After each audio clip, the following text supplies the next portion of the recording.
nakita si Bagong na putol na puno ng saging sa ilog. Hindi niya ito mabuhat, kaya nagpatulong siya kay Matching. Matching, maaari ba ako tulungan sa pagbuhat ng puno? May isang kondisyon.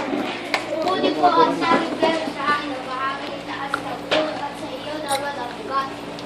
Nalungkot ang Bagong pero pumayag na ang Bagong sa gusto ng Matching.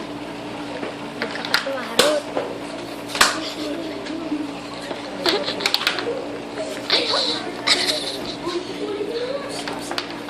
Pagkaahon, pinutol nga ng Matching ang puno.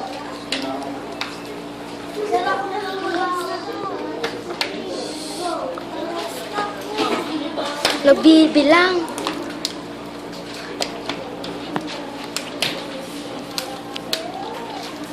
Hinain niya ang bunga nito at humingi si Bagong. Inangawin. Chin, maaari mo ba akong bigyan ng saging? Si Benjo. Bakit alaman ito sa'yo dalawa? Asa ilalim si Benjo. Hindi sa binigyan ng Matching. Kung kaya't ginawa ng Bagong, tiyanin niya ang ugat ng saging. Ikaw kaya din eh. Mamahirapan ka. Hirap-hirap eh. Ayo, gusto ka? Ilang araw ang dumaan, lumaki at namunga ulit ito.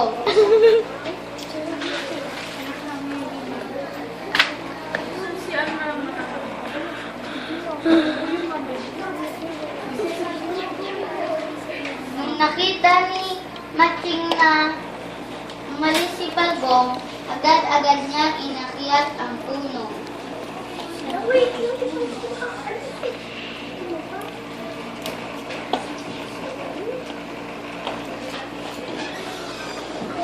Si Benjo. Nakita ni Bagong si Matching na inakyat ang puno ng saging.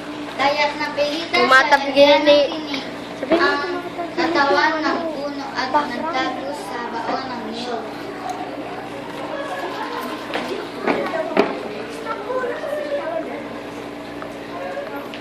Mangin.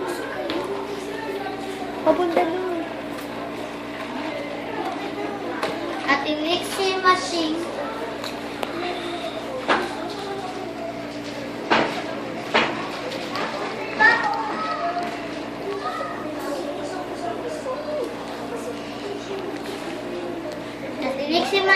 sa nilagay ni Bagong na tinik sa katawan ng puno.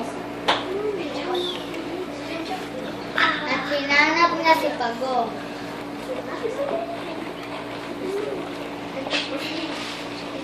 At nakita ni Matching si Bagong sa baon ng niyog.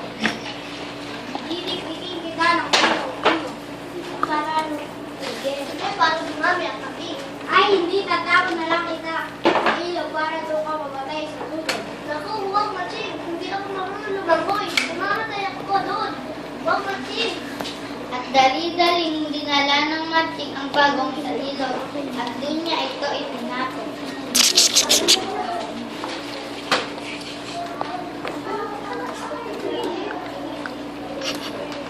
Uy, ayusin nyo.